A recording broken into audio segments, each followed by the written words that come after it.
Tanam kedelai, produksi obat hingga jaga kejaksaan jadi tugas baru TNI.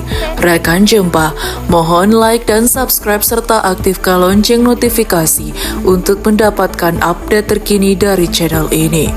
Prajurit Tentara Nasional Indonesia atau TNI kini mendapatkan beragam tugas baru di samping menjaga kedaulatan negara Indonesia yang menjadi tugas pokok TNI.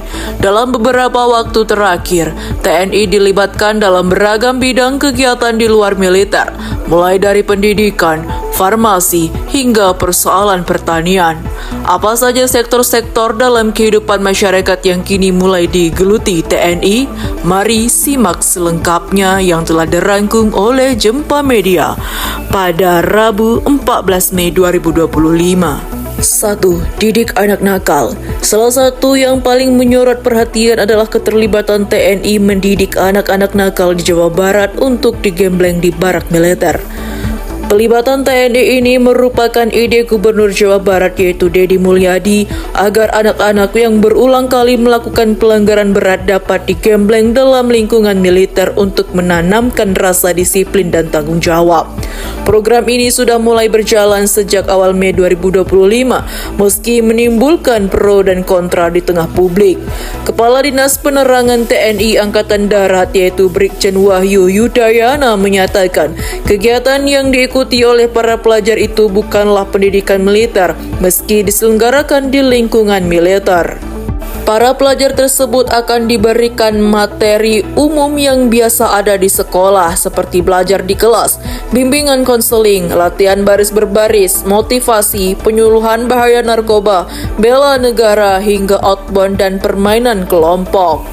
2. Tanam kedelai.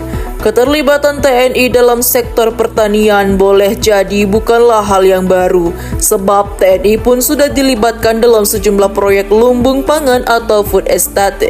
Namun, yang menjadi perhatian kini tak hanya TNI Angkatan Darat yang ikut bercocok tanam, TNI Angkatan Laut juga turut meladang. Kepala Staf TNI Angkatan Laut Laksamana Muhammad Ali menggelar panen kedelai di Serang, Banten sebagai bagian dari program mendukung ketahanan pangan nasional pada Kamis 8 Mei 2025. 3. Urus obat. Rencana TNI merambah bidang farmasi diungkap Menteri Pertahanan Syafri Syamsuddin dalam rapat bersama Komisi 1 DPR RI pada Rabu 30 April 2025. TNI akan terlibat lewat laboratorium farmasi yang akan direvitalisasi.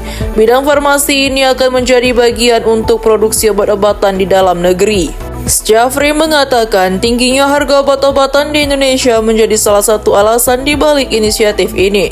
Ia menyoroti keluhan Menteri Kesehatan yaitu Budi Gunadi Sadikin yang membandingkan harga obat di Indonesia dengan negara tetangga. 4. Gerebek narkoba.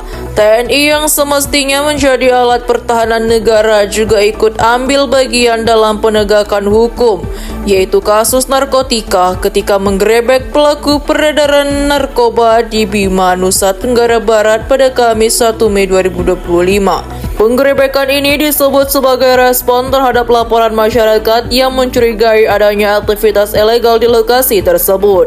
Dalam operasi itu, TNI menangkap 3 pelaku berinisial S, I, dan M dari wilayah Kecamatan Woha. TNI juga menyita 32 paket sabu dengan total berat 38,68 gram, 3 unit ponsel, 5 dompet, dan beberapa tas berisi alat penggunaan sabu.